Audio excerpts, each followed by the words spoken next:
You might hear stories about terrible things happening to people, but it all seems so distant. You never think they could happen to you, right? However, in just the blink of an eye, your entire life can change.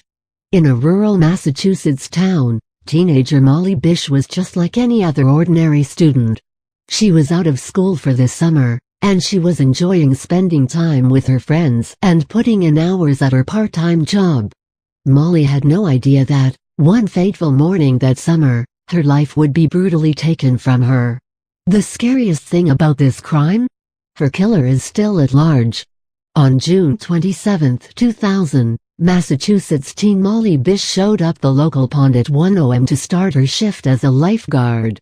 20 minutes later, a woman and her children arrived at the pond to find that the lifeguard had vanished. Molly's disappearance would remain a mystery for 3 years. It was highly uncharacteristic for Molly to disappear. She loved the summertime, and she loved swimming. That's why she didn't mind offering up her Saturdays to train for her summer job at Coman's Pond. She had just finished her junior year in high school, and she was excited about what the future would hold. On the day of her disappearance, Molly's mother, Magi, dropped her off at the pond. She said that the parking lot was totally empty. She would never forget the sight of Molly waving goodbye in the rearview mirror.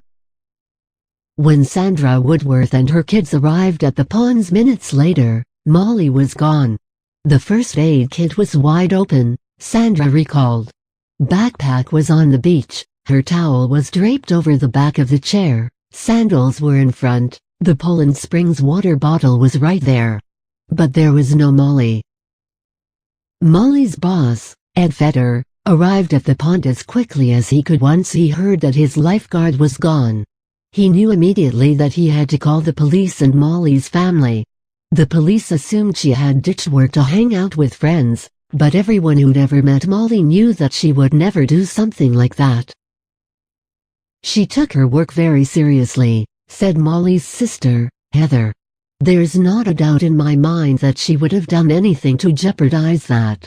Molly's mother agreed, saying, she would never just leave her job. We knew it.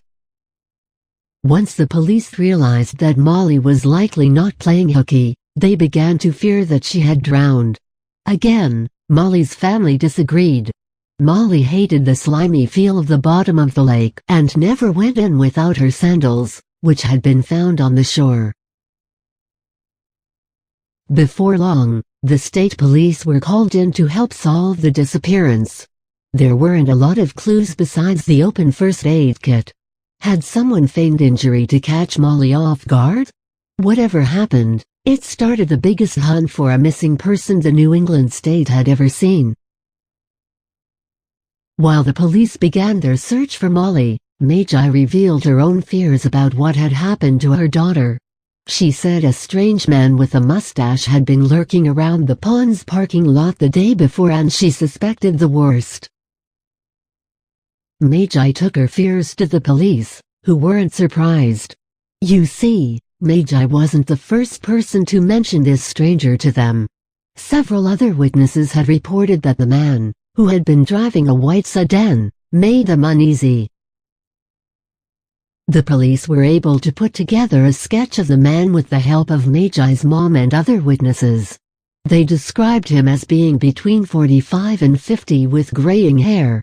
They even offered a $100,000 reward, but no one came forward.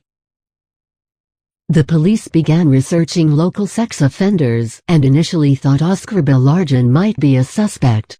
He was a convicted rapist who admitted that he had once met Molly. However, Magi's mom and the other witnesses could not identify him as the man they had seen. The police hit a dead end. For 3 years, there was no activity on the case. That is, until Tim McGuigan got involved.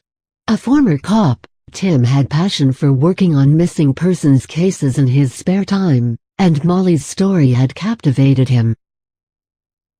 His investigation turned up something that would change everything. Tim interviewed a local man named Ricky Boudreau, who mentioned that he had been hunting on Whiskey Hill just 5 miles from the pond where Molly vanished. While he was there, he had spotted a torn blue bathing suit. Together, Tim and Ricky returned to Whiskey Hill to see if the bathing suit was still there. They didn't want to get their hopes up, but they couldn't help but feel excited when they discovered it was where Ricky had remembered it. They recruited a search party. Tragically, 1 week later, they found a human arm bone. More bones were discovered, and on June 9, 2003, almost 3 full years after her disappearance, the police confirmed that the remains were, indeed, Molly's. Her family was heartbroken, but they were relieved to be able to put Molly to rest. However, they would not stop searching until her killer was found. As the hunt for Molly's killer continued, police began to suspect that her abduction and murder were linked to the August 5, 1993 abduction of 10-year-old Holly Piirainen, whose remains were found in the woods just months after she went missing. In 2009, the police interviewed Florida resident Rodney Stanger, believing he might have been the one who committed these heinous crimes. He owned a white sedan, and his appearance was almost identical to the description of the mysterious man given by witnesses so many years before. Then, in 2011, the police identified another suspect. The man's name was Gerald Battistoni, and while he was in jail for rape, he had been in the area when Molly was killed. Unfortunately, he died in 2014 without being charged. The Bish family is still on the hunt for Molly's killer. Her sister, Heather, now a mother, said, "I don't know where this person is. Is he watching us? Is he going to come back for my daughter? Is he dangerous? Is he around? And could he do it again?"